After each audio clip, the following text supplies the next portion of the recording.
I never wanted Harrowfield Manor. That's what I keep telling myself as I stare up at its imposing Victorian façade. The late afternoon sun casts long shadows across the overgrown lawn, making the house look like it's wearing a veil of darkness. My name is Clara Vance, and 3 weeks ago I was just a normal 28-year-old graphic designer living in Chicago. Then my great-aunt Cordelia died, and everything changed. I'd only met her twice, once when I was 7, and again at my father's funeral 5 years ago. She'd been distant, severe, with eyes that seemed to look through you rather than at you. I remember how she'd gripped my wrist at the wake and whispered, "The blood remembers, Clara. The blood always remembers." It's quite something, isn't it? The voice startles me, and I turn to find Mr. Quillen, my great-aunt's solicitor, standing beside me. He's a thin man with papery skin and wire-rimmed glasses. "I suppose," I say, "I still don't understand why she left it to me. We barely knew each other." Mr. Quillen's smile doesn't reach his eyes. Cordelia was very particular about her wishes. The house must remain in the family. You were her only living blood relative. There's something in the way he emphasizes blood that makes my skin crawl. "Well, I'll probably just sell it," I say. "I can't imagine living here." Mr. Quillen clears his throat. "I'm afraid that won't be possible, Ms. Vance. At least not immediately." I frown. "What do you mean?" "Perhaps we should go inside. There are certain conditions to your inheritance that we need to discuss." The key he hands me is heavy and ornate. It turns with surprising ease in the lock, and the door swings open with a low creak. The interior of Harrowfield Manor is like stepping back in time. Heavy velvet drapes frame tall windows. Antique furniture draped in white sheets stands like ghosts in the corners. The air smells of mothballs, old books, and something else I can't quite place. Something organic and vaguely sweet. "This way," Mr. Quillen says, leading me into a sitting room. He removes the sheet from a high-backed leather chair and gestures for me to sit. "Ms. Vance, your great-aunt's will contains a rather unusual stipulation. You inherit Harrowfield Manor and her considerable estate, approximately $2 million, on one condition." I lean forward. $2 million would solve a lot of problems. "What condition?" "You must live in Harrowfield Manor for 1 full year. You cannot be absent for more than 72 consecutive hours during this time. If you fail to meet this condition, the house and the entire estate will be donated to the Oakhaven Historical Society." I blink. "The Oakhaven? As in your family?" He has the decency to look somewhat embarrassed. "Yes, my grandfather founded it. But I assure you I had no influence over Cordelia's decision." "This is ridiculous," I say, standing up. "I can't just abandon my life for a year to live in this mausoleum." "The choice is yours, of course," he says, "but $2 million is a significant sum." I run a hand through my hair. "Is that it? Just live here for a year?" "Almost." He reaches into his briefcase and pulls out a thick document. "There's one other matter somewhat unusual, but Cordelia was a most insistent." He flips through the pages, then points to a paragraph marked in red. I lean over to read it, and as I do, I feel a chill run down my spine. The clause is simple, yet bizarre. The inheritor must never, under any circumstances, remain in the east wing of the house between the hours of midnight and 1 a.m. This condition is non-negotiable and of utmost importance. I look up at Mr. Quillen, waiting for him to crack a smile, to tell me this is some kind of joke. But his expression remains deadly serious. "What happens if I do stay in the East Wing after midnight?" I ask. "The contract doesn't specify consequences," he says carefully, "only that the condition is binding and non-negotiable." Did my great-aunt explain why? Mr. Quillen doesn't smile. Cordelia didn't share her reasons with me. I stare at the contract. Part of me wants to walk away to tell Mr. Quillen he can have his creepy old house and whatever secrets it holds. But $2 million? I could pay off my student loans, buy a place of my own, maybe even start that design studio I've always dreamed about. And really, how hard could it be to avoid one section of the house for 1 hour each night? Fine, I say, taking the pen he offers. I'll do it. As I sign my name, I can't shake the feeling that I'm making a terrible mistake. That night, I sleep in what was once my great-aunt's bedroom. I leave the bedside lamp on, telling myself it's just so I won't trip if I need to find the bathroom in the night. Not because the shadows in the corners seem to move when I'm not looking directly at them. I dream of corridors that stretch and twist, of doors that open onto other doors, and somewhere in the distance, a clock chiming midnight. I wake with a start, my heart pounding. The bedside clock reads 3:17 a.m. The lamp I left on has gone out, but moonlight filters through the gap in the curtains, and there's something else. A sound. A faint, rhythmic creaking, like footsteps on old wooden floors. I lie perfectly still, straining to listen. The sound stops, then starts again. Closer now. It's coming from the hallway outside my room. "Hello?" I call out, my voice embarrassingly thin. No response, just the creaking, stopping just outside my door. I watch, barely breathing, as the doorknob turns slowly, almost imperceptibly. Then it stops. A long moment passes, and then the creaking starts again, moving away down the hall. I don't sleep again that night. In the morning, I feel foolish. Old houses make noises. Everyone knows that.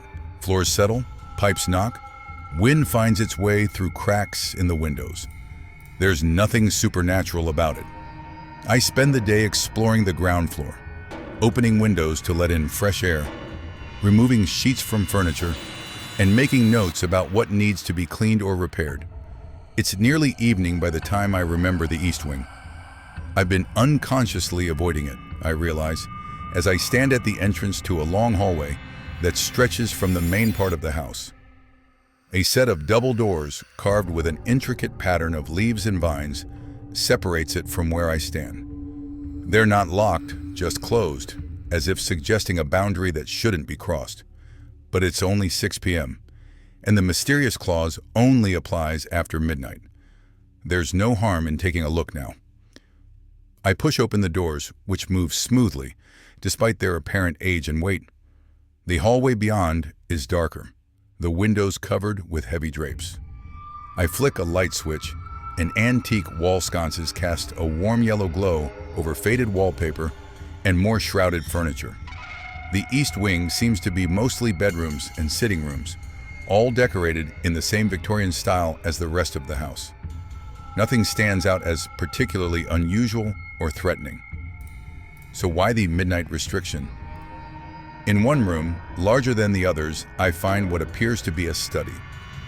Bookshelves line the walls, filled with leather-bound volumes. A massive desk dominates the center of the room. I'm about to leave when I notice a small, leather-bound book tucked between two larger volumes. Unlike the others, this one has no title on its spine. Curious, I pull it out and open it to find handwritten pages in faded ink. A diary. The first entry is dated May 12, 1887. Harrowfield is finally complete. After 3 years of construction, I can at last bring Isolde and the children to our new home. The East Wing is particularly fine, with views over the garden that will be spectacular once the landscaping is finished. I have set up my study there, where I can work undisturbed. The diary belongs to Silas Harrowfield, the original owner of the house, and my great-great-great-grandfather. I flip through more entries, most mundane accounts of social calls and family matters.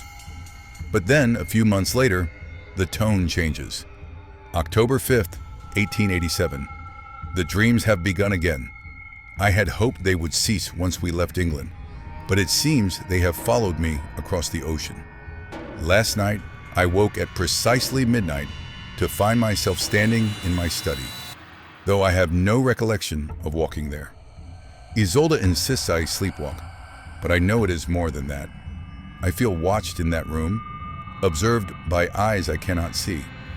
I feel a chill as I read the next entry, dated a week later, October 12th, 1887. It is no longer just sleepwalking. I hear voices in the study at night, whispers too faint to make out, but persistent. Isolde does not hear them. Last night, I forced myself to remain awake until midnight, sitting in my study. As the clock struck 12, the temperature in the room dropped so suddenly I could see my breath. And then I saw it, a shadow where no shadow should be, moving independently of any object in the room. I am not mad. There is something in Harrowfield Manor, something that has followed me from the old country. The entries continue, growing increasingly disturbed. Silas describes phenomena that escalate from shadows and whispers to objects moving on their own, strange smells, and eventually full apparitions, ghostly figures that appear in the East Wing at midnight. The final entry is dated December 3rd, 1887. I have made a terrible mistake. This seance was meant to establish communication, to understand what they want from me. But I have opened a door that cannot be closed. They are not just spirits, they are hungry. And I have offered them a feast. Isolde and the children must leave Harrowfield immediately. I will stay and find a way to contain what I have unleashed. If I fail, may God have mercy on my soul. The diary ends there. According to family history, Silas Harrowfield died in late 1887 of what was described as brain fever. His wife and children never returned to Harrowfield, though the house remained in the family, passing eventually to my great-aunt Cordelia. I look at my watch, 7:30 p.m. The sun has set and the study is growing darker. The corner is filling with shadows that seem deeper than they should be. I suddenly want very much to be out of the East Wing. I return the diary to its place on the shelf and hurry back through the double doors, closing them firmly behind me. That night, I dream again of corridors and doors. But this time, at the end of every passage, is the study I found in the East Wing. In each iteration of the dream, I enter the room to find a figure sitting at the desk. It's back to me.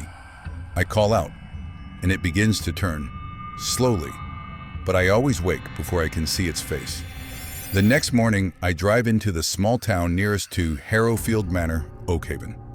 The local library is a small brick building with Oakhaven Public Library Est, 1891, carved above its entrance. The librarian, a woman in her 60s with silver hair, looks up from her desk as I enter. "Good morning," she says with a smile. "Haven't seen you around before." "I'm new to the area," I explain. "Just moved into Harrowfield Manor." Her smile falters just for a moment. "Harrowfield? You're Cordelia Vance's relative, then?" "Her great-niece, yes." "Clara Vance? I'm Alara Finch. I knew your great-aunt, though not well. She kept to herself mostly. I was hoping to learn more about the house. Do you have any local history books or records I could look at?" Alara hesitates, then rises from her desk. "We have a local history section and some old newspapers on microfiche." I consider mentioning the diary, the strange clause in the will, but something holds me back. Just general information. The house has been in my family for generations, but I don't know much about its history. She leads me to a small room at the back of the library, lined with shelves of leather-bound books and archival boxes. As she's about to leave, she asks, "Are you staying at Harrowfield alone?" The question surprises me. "Yes. Why?" She shakes her head. "No reason. It's just a big house for one person." I spend hours in that small room, poring over old town records and newspapers. I find the original plans for Harrowfield Manor, filed with the town in 1884. The East Wing was part of the original design, though there's nothing in the plans to suggest why it might be off limits after midnight. Then, in the December 6th, 1887 edition of the Oakhaven Gazette, I find a small obituary for Silas Harrowfield, who died on December 4th, just one day after the final entry in his diary. I keep searching and find something more intriguing in the November 30th, 1887 edition. A small article reads, "Local authorities were called to Harrowfield Manor late last night after reports of unusual disturbances. Neighbors reported hearing unearthly screams and seeing lights moving in the east wing of the house.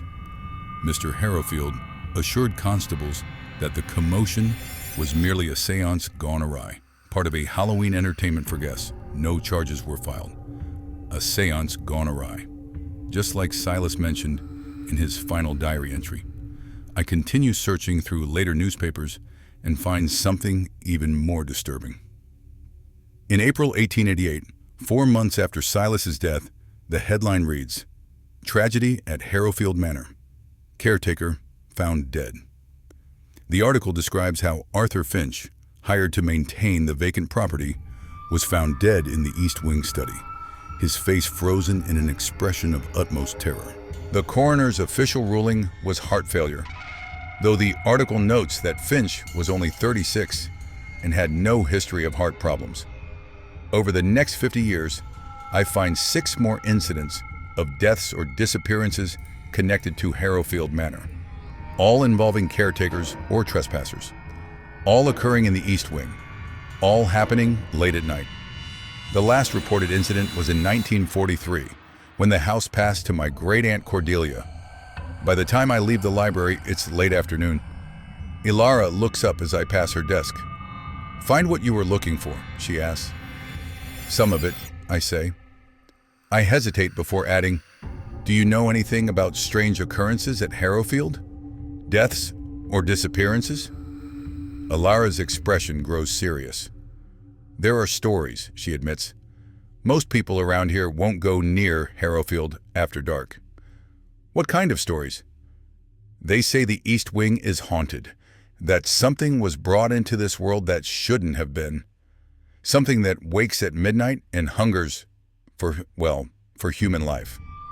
But they're just stories," she adds quickly. "But the deaths were real," I say. "I found the newspaper articles." Ilara sighs. "Yes, those were real. But old houses have accidents, gas leaks, faulty wiring. People fall. 7 people over 50 years, all in the same part of the house, all at night." She doesn't answer directly. Instead, she asks, "Did your great-aunt ever say anything about the house? About why she lived there alone all those years?" I think about the clause in the will. "Not to me. We weren't close." Ilara nods. "Cordelia Vance was a strange woman, but she knew things. People in town respected her, feared her a little. She knew how to handle Harrowfield." "Handle it? What does that mean?" Ilara glances at the clock on the wall. "It's getting late. You should head back before dark." That night, I make sure to lock the double doors that lead to the East Wing before I go to bed. The key is an old iron thing that turns with a heavy clunk in the lock. I tell myself it's just a precaution, that I don't really believe in ghosts or whatever might lurk in the East Wing at midnight. But I still sleep with the bedside lamp on. I wake at 11:45 p.m., the time glowing red on the digital clock beside my bed. At first, I'm not sure what woke me. Then I hear it, a soft, rhythmic tapping, like fingernails against wood. It's coming from the double doors that lead to the East Wing. Tap, tap, tap, pause, tap, tap, tap. I lie frozen in bed, my heart hammering in my chest. It's just the wind, I tell myself. Old houses make noises. But as I watch the hands of the clock inch toward midnight, the tapping grows more insistent, more rhythmic. Tap, tap, tap, tap, tap, tap, tap, tap. At 11:55, it stops. The sudden silence is almost worse than the tapping. I strain to listen, holding my breath. Then I hear a new sound, a soft click, like a key turning in a lock. The double doors. I'd locked them. I know I had. But now I hear the creak of hinges, the whisper of wood against carpet. The doors are opening. I should go check. I should grab something heavy to defend myself. There must be an intruder in the house. But I can't move. I can't bring myself to leave the relative safety of my bed. The clock reads 11:58. 1 minute to midnight. I hear footsteps now, slow and deliberate, moving through the main part of the house toward my bedroom. They don't sound like human footsteps. They're too heavy, too measured, as if whatever is walking weighs far more than any person should. 11:59. The footsteps stop outside my door. I stare at the doorknob, waiting for it to turn. But nothing happens. Just silence, heavy and expectant. The clock ticks over to 12 o'clock, midnight, and then I hear it. A voice so close it could be right beside my ear, whispering, "Clara?" I scream, scrambling out of bed and backing against the wall. The room is empty. The door remains closed, but the voice comes again, from everywhere and nowhere. "Clara, come to the study. We've been waiting for you." The lamp beside my bed flickers, then goes out, plunging the room into darkness, save for the red glow of the clock. 12:01. Something cold brushes against my cheek, like fingertips made of ice. I scream again and lunge for the door, yanking it open and running blindly down the hallway. I have to get out, have to escape this house and whatever is in it. But as I reach the main staircase, I stop. Below, in the entrance hall, shadows are moving, swirling like smoke but darker, more substantial. They're blocking the front door, my escape route. I back away, looking frantically for another way out. The voice whispers again, seeming to come from the very walls around me. "Yes, Clara, come to us. It's where you belong." Terrified, but seeing no alternative, I run in the opposite direction, away from both the shadows and the east wing. There must be another way out, a back door, a window, something.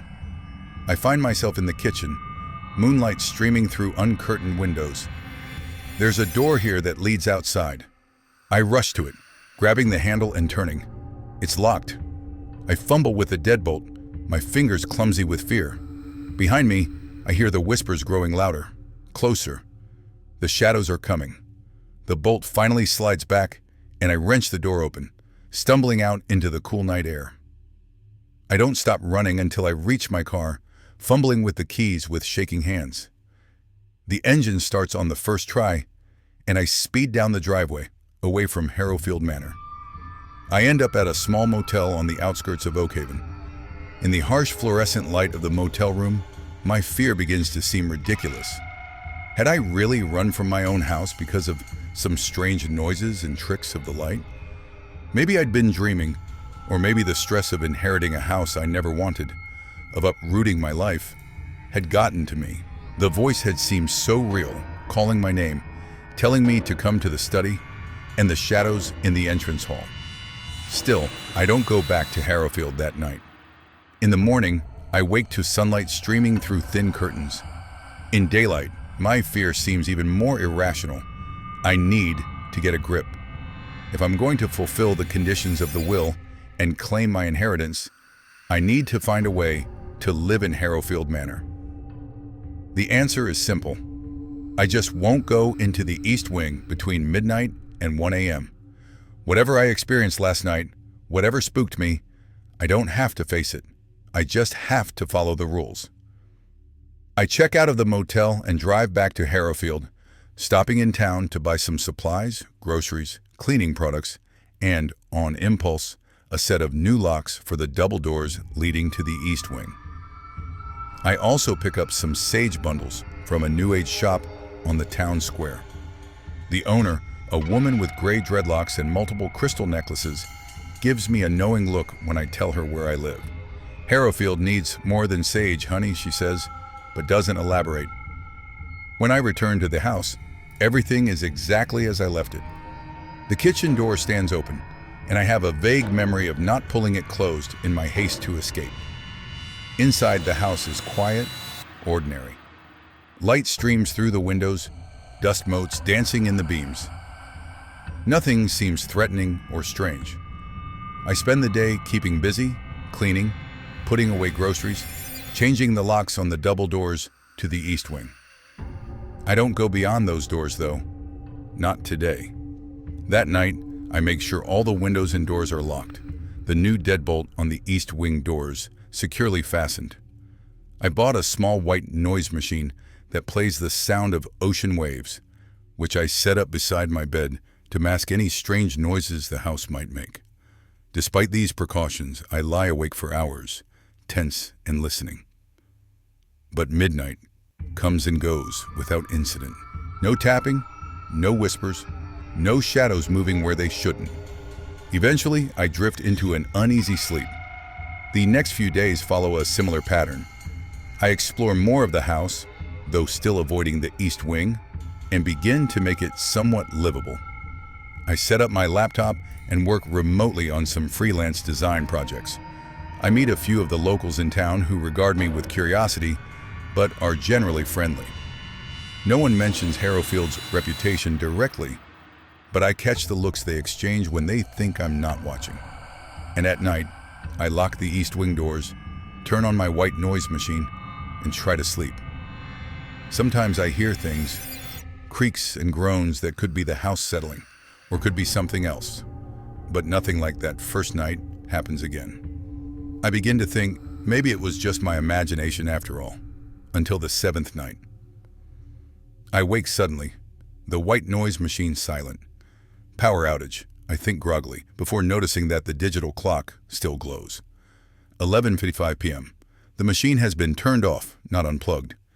And I can hear something, music, faint but distinct, coming from somewhere in the house. It's an old song, played on what sounds like a phonograph, the kind with a hand crank and a big brass horn. The melody is familiar but just out of reach. Something classical, mournful. I lie perfectly still, listening. The music is coming from the east wing, specifically from the study. I should ignore it. Lock my bedroom door, put in earplugs, wait for 1 a.m. to pass. That would be the sensible thing to do. Instead, I find myself getting out of bed, drawn by curiosity, stronger than fear. The music continues, sometimes fading, as if the phonograph needs rewinding, then growing stronger again. As I step into the hallway, I notice a faint light coming from beneath the double doors to the east wing. Not electric light, but the warm, flickering glow of candles or a fire. I approach slowly, my bare feet silent on the carpet.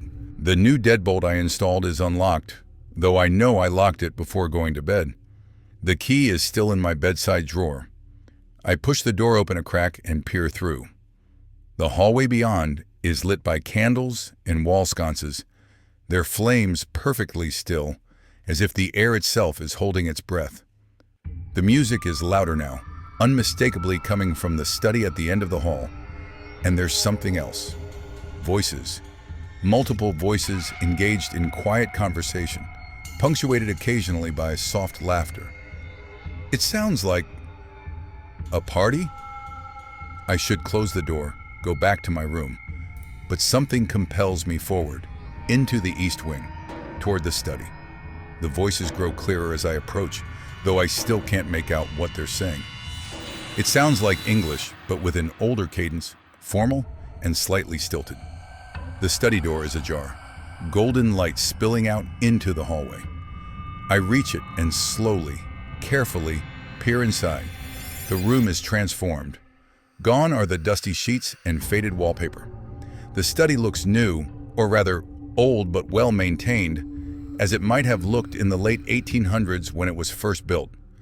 A fire crackles in the fireplace, casting a warm glow over polished wood and leather-bound books, and the room is full of people. Men in formal evening wear, women in long dresses with high collars, all holding glasses of amber liquid that catches the firelight. They're engaged in animated conversation, seemingly unaware of my presence. In the corner, a phonograph plays that haunting melody. At the center of it all, standing by the fireplace, is a man I recognize from old photographs I found in the library. Silas Harrowfield, my ancestor, the original owner of the house. But that's impossible. He died in 1887, over 130 years ago. As I watch, frozen in disbelief, the clock on the mantel begins to chime midnight. The conversation stops abruptly. As one, every person in the room turns to look at me.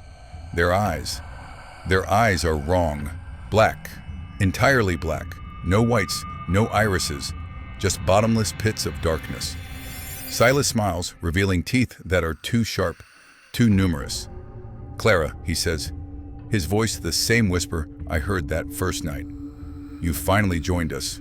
We've been waiting for so long." The other guests, things, not people, I realize with growing horror, begin to move toward me. Their movements jerky, unnatural, like puppets with half their strings cut. They're speaking now, all at once, a cacophony of whispers. "Blood of our blood.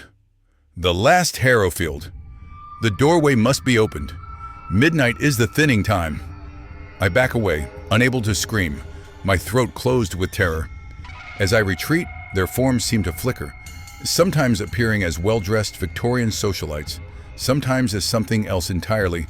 Gaunt, elongated figures with too many joints, their skin pale and translucent, showing shadows of organs that pulse and writhe beneath. They follow me into the hallway, their movements becoming more fluid, more predatory. I turn and run, hearing them behind me, their whispers growing to a roar. I reach the double doors and slam them shut, fumbling with the key I didn't bring.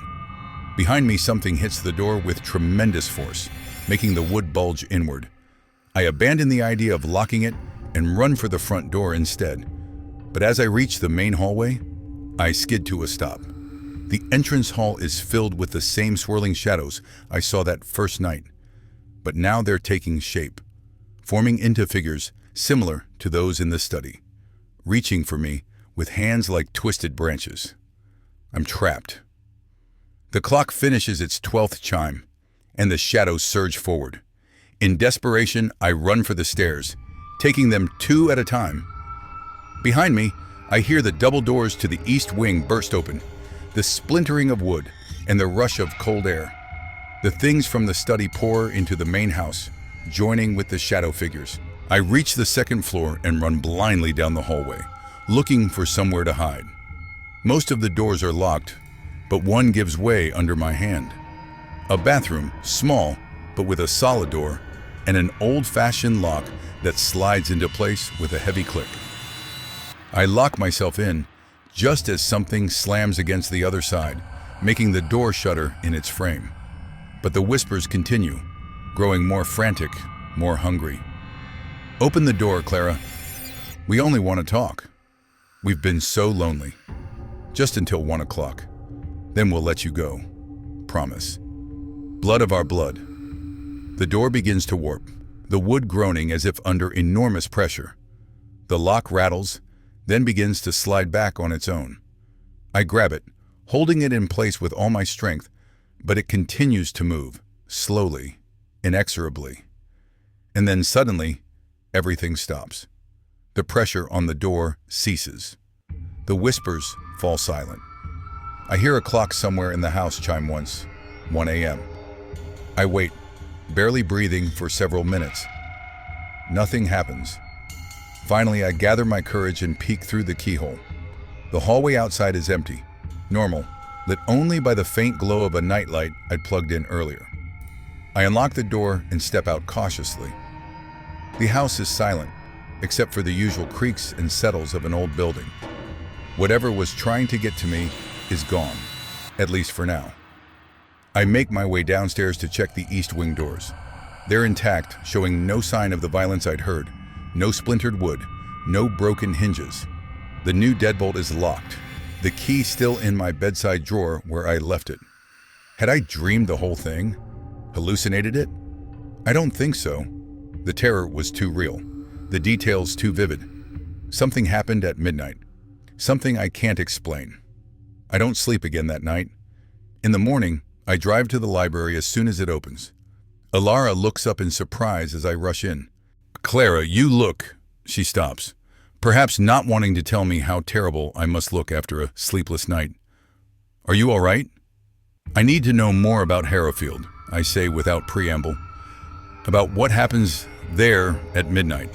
About what Silas Harrowfield did." Alara glances around the empty library, then nods. "Come to my office." Her office is a small room behind the circulation desk, crammed with books and papers. She closes the door and gestures for me to sit. "You saw something," she says. It's not a question. I nod, too exhausted to lie.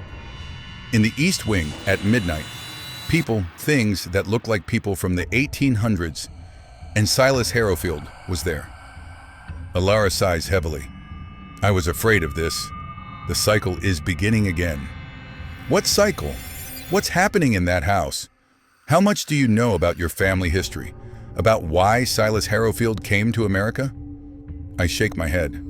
Not much. I guess that he was a businessman from England who built Harrowfield in the 1880s. Alara opens a drawer in her desk and pulls out an old, leather-bound book. This isn't in the library collection.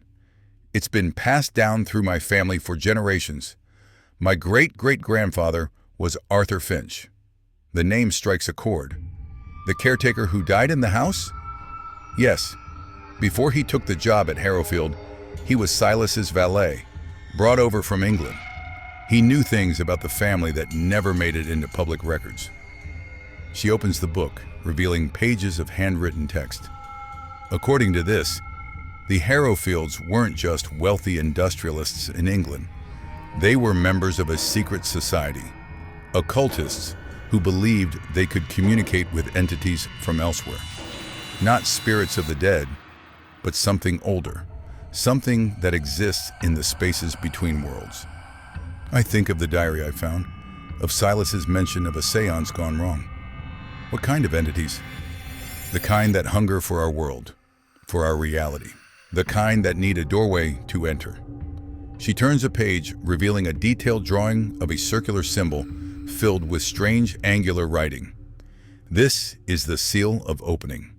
Silas Harrowfield came to America not just to expand his business interests, but to escape scandal in England. Apparently, one of their rituals went wrong, resulting in several deaths. But he couldn't escape what he'd started. The entities followed him, growing stronger as they found ways to influence our world. The East Wing of Harrowfield Manor, particularly the study, was built according to specific measurements, creating a kind of thin spot between worlds. And at midnight, it becomes thinner, I say, remembering the whispers. Midnight is the thinning time. Alara nods. Between midnight and 1 a.m., the barrier is at its weakest. That's when they can manifest most strongly, when they can affect our world directly. But what do they want? They kept talking about blood, about me being the last Harrowfield. She gives me a grave look. According to my ancestors' writings, these entities can fully enter our world under specific conditions. They need a doorway. The East Wing study at midnight, and they need a gatekeeper, someone of Harrowfield blood who willingly invites them through. I would never, not willingly perhaps, but they are persuasive, deceptive. They can appear as loved ones, offer things you desire most, and they've been trying for generations, growing stronger each time, learning more about how to manipulate humans. I think of how they appeared as Victorian socialites, how they tried to lure me into the study. What happens if they succeed, if they fully enter our world? Alara's expression is grim.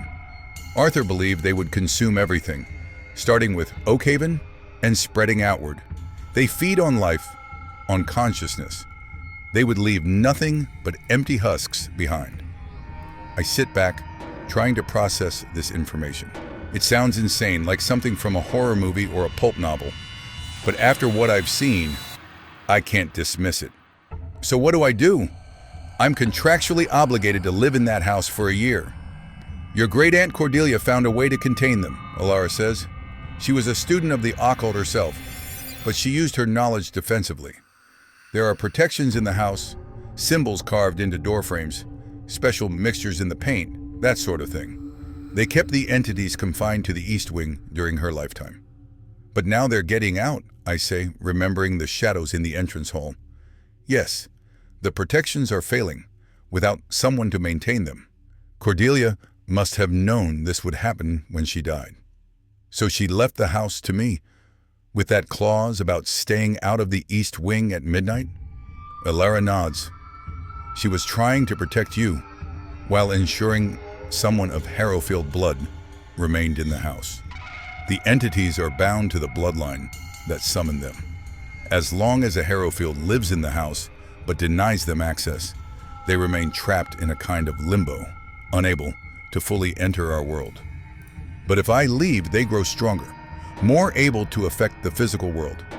Eventually, they might be able to lure someone else into the East Wing at midnight, someone they can manipulate into inviting them through. So I'm stuck there, keeping watch over monsters that want to use me as a gateway. Unless you can find a way to banish them permanently. I look up sharply. Is that possible? Alara hesitates. Cordelia must have believed so. Arthur wrote about a counter-ritual, a way to seal the doorway forever. But it would have to be performed in the study, at midnight, by someone of Harrowfield blood. Where I'm specifically not supposed to be, I say with grim humor. Yes, and it would be dangerous. The entities would do everything in their power to stop you, to corrupt the ritual and use it to their advantage instead. She closes the book and hands it to me. Take this, study it. There's more information about the counter ritual, about how Cordelia contained them for so long. It might help. I accept the book, feeling its weight, both physical and metaphorical. Thank you. As I stand to leave, Ilara catches my arm. Be careful, Clara. These things, they're patient. They've waited over a century. They'll say anything, show you anything to get what they want. That night, I read Arthur Finch's book from cover to cover.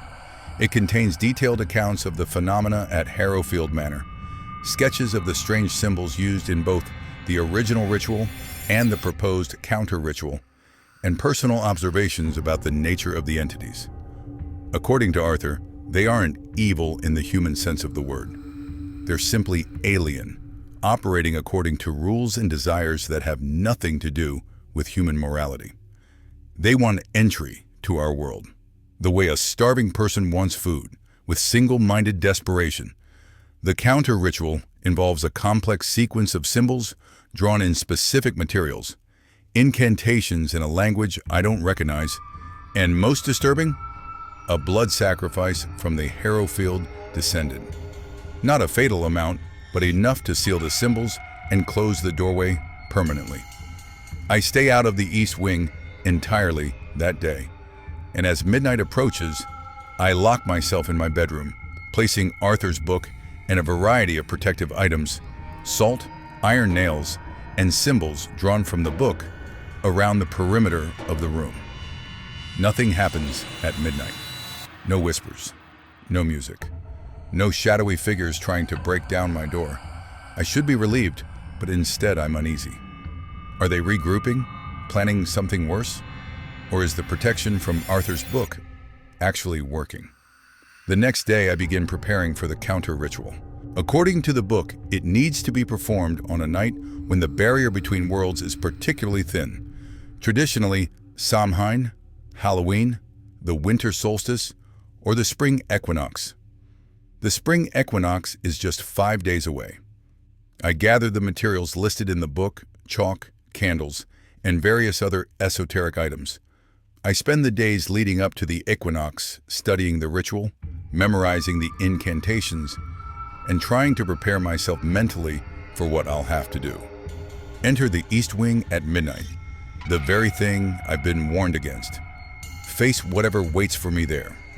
Complete a complex ritual while entities that want to use me as a gateway try to stop me and bleed. The night before the equinox, I have a dream. I'm in the East Wing study, but it's different. Warm, inviting, filled with soft light. My father is there, sitting in one of the leather chairs by the fireplace. He looks exactly as I remember him. Kind eyes, salt and pepper hair, the smile that always made me feel safe. "Clary," he says, using the nickname only he ever called me. "I've missed you." I know it's a dream. Know it can't really be him, but I still feel a rush of emotion. "Dad, come sit with me," he says, patting the chair beside him. "We have so much to catch up on." I hesitate, remembering Alara's warning. They can appear as the loved ones, offer thing you desire most. "You're not my father," I say, my voice breaking. My father is dead. His expression doesn't change. That same warm smile. Of course I am, Clary. I've been here all along, waiting for you to find me. No, whatever you are, you're using his face, his voice, but you're not him. The thing wearing my father's face sighs, and for a moment its features ripple, showing something else beneath, something angular and wrong. Then the illusion solidifies again.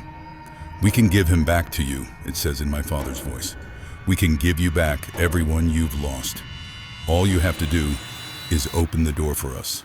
Manam. I wake with tears on my cheeks, the dreams still vivid in my mind. They're getting more sophisticated in their tactics, using my deepest desires against me. It only strengthens my resolve to end this once and for all. The day of the equinox dawns clear and cool. I spend the morning and afternoon going over the ritual one last time, making sure I have everything prepared. As evening falls, I force myself to eat something, knowing I'll need my strength later. Then I wait. At 11:30 p.m., I gather my materials, chalk, candles, a small silver knife for the blood component of the ritual, and Arthur's book with the ritual instructions, and approach the east wing doors. They're unlocked again, despite the new deadbolt I installed. I take a deep breath and step through. The east wing is quiet, normal. No flickering candlelight or ghostly music, but the air feels heavy, charged, as if a thunderstorm is approaching. I make my way to the study, half expecting to be accosted by shadow figures at any moment. But I reach the study door without incident. It swings open at my touch.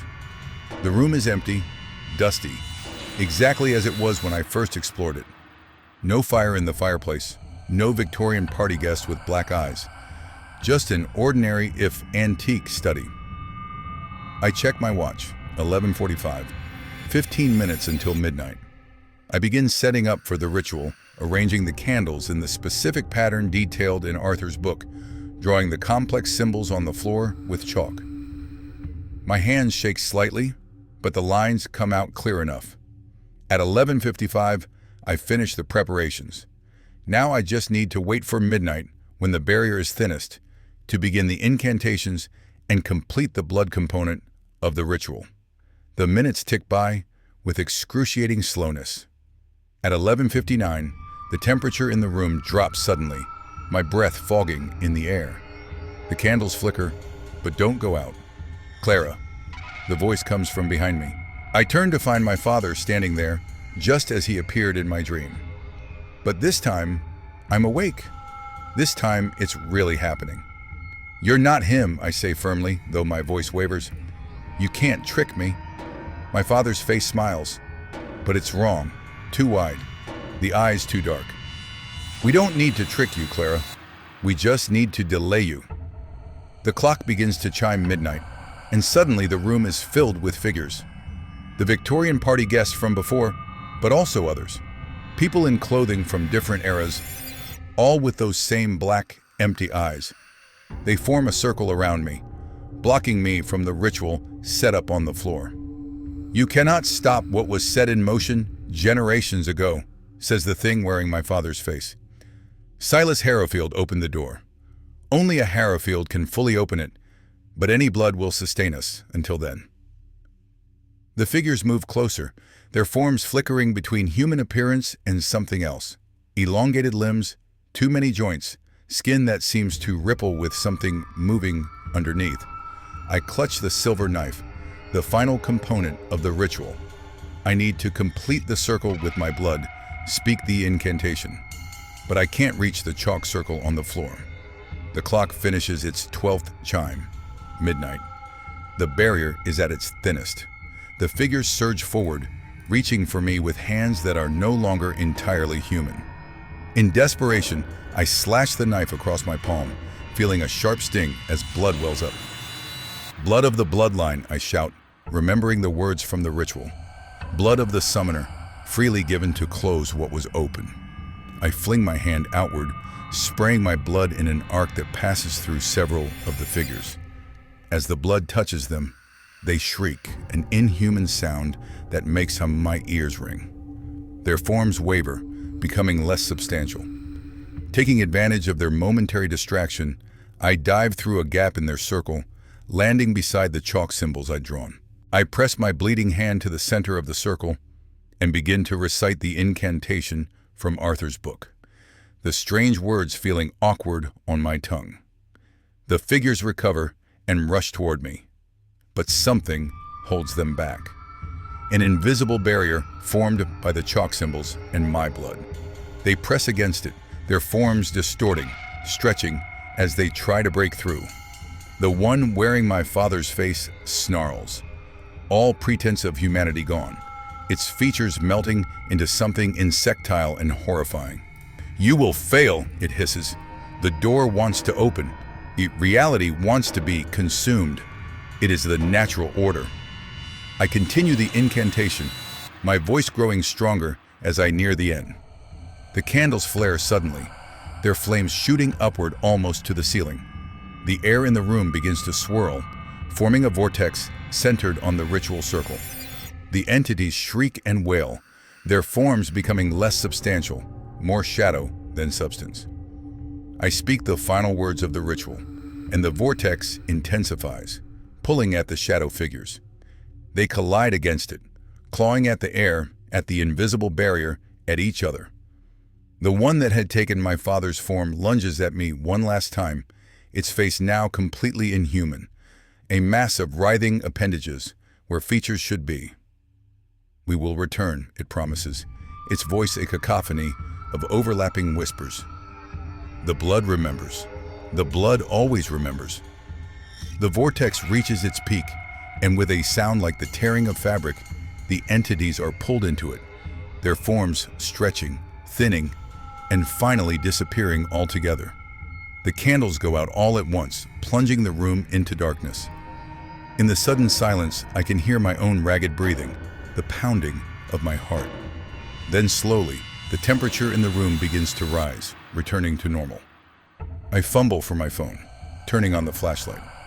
The chalk symbols on the floor are gone as if they were never there. The candles remain, but they're burned down to stubs. And on the wall behind, where the vortex had been, there's a new mark, a simple spiral burned into the wood, still smoking slightly. I check my watch. 1:01 a.m. The ritual took exactly 1 hour. Is it over? Did it work? I wrap my bleeding hand in a handkerchief and make my way out of the study, half expecting to encounter more shadow figures in the hallway. But the east wing is quiet, normal, just an old part of an old house. In the days that follow, I watch and wait for signs that the entities have returned or that the ritual failed in some way. But midnight comes and goes without incident. No whispers, no shadows, no feeling of being watched. Slowly, cautiously, I begin to believe that it worked, that I've closed the doorway Silas Harrowfield opened all those years ago. I continue to live in Harrowfield Manor, fulfilling the conditions of my inheritance. I even begin to renovate, bringing the old place into the 21st century while preserving its historical character. The east wing no longer feels threatening, just another part of the house. I convert the study into a home office, covering the spiral burn mark with a large painting. Life settles into a new normal. I make friends in town, establish a routine, even start dating a local architect who helps with the renovation plans. The year passes more quickly than I expected, and soon I find myself sitting across from Mr. Quillen again, this time in his office in town. "Congratulations, Miss Vance," he says, sliding a document across the desk to me. "You've fulfilled all the conditions of your great-aunt's will. Harrowfield Manor and the entirety of the estate are now legally yours, free and clear." I sign where indicated, feeling a strange mix of emotions. Relief, certainly. $2 million and a now renovated historic house are nothing to scoff at, but also a sense of responsibility, of connection to the past and to the house itself. "There is one more thing," Mr. Quillen says, reaching into his desk drawer. He pulls out an envelope, yellowed with age, with my name written on it in spidery handwriting. "Your great-aunt left instructions that this be given to you upon completion of the year's residence." I take the envelope, feeling its weight. What is it? I don't know. I was merely instructed to deliver it. I open it after I leave his office, sitting in my car in the parking lot. Inside is a single sheet of paper, the writing faded but legible. Clara, if you are reading this, you have survived the year at Harrowfield Manor. I hope you have also discovered what lurks there and found a way to end it. But know this, the entities are patient and they are cunning. What you have closed, another may open. The Harrowfield blood will always be a key to that door. Guard it well. The house is now yours, as is the responsibility that comes with it. Do not abandon it. Do not sell it. Keep it in the family and keep the family safe from what waits just beyond the veil. The blood remembers, Clara. It always remembers. Cordelia Vance. I fold the letter carefully and put it back in the envelope. As I drive back to Harrowfield Manor, my house now truly and fully, I think about Cordelia's warning. Had she tried the counter ritual herself and failed? Or had she only managed to contain the entities, not banish them? I may never know. But I do know that I feel a connection to Harrowfield now, a responsibility that goes beyond legal ownership. Whatever happened in that study on the night of the equinox, whatever I faced and seemingly defeated, I can't be sure it's gone forever. And if it isn't, if it returns someday, I need to be ready. As I pull up to the house, I notice something I've somehow overlooked in all my months living here. A small design carved into the stone above the front door, a spiral identical to the one burned into the study wall after the ritual. I unlock the front door and step inside, feeling the house settle around me, familiar now, almost welcoming. The sun is setting, casting long shadows across the entrance hall. But they're just ordinary shadows, nothing more. Night will fall soon, and then midnight will come, as it always does. But tonight, like every night since the ritual, I'll sleep peacefully, untroubled by whispers or visitations. For now at least, the door remains closed, and I, Clara Vance, last of the Harrowfield line, will make sure it stays that way. The blood remembers, it always remembers, and so will I.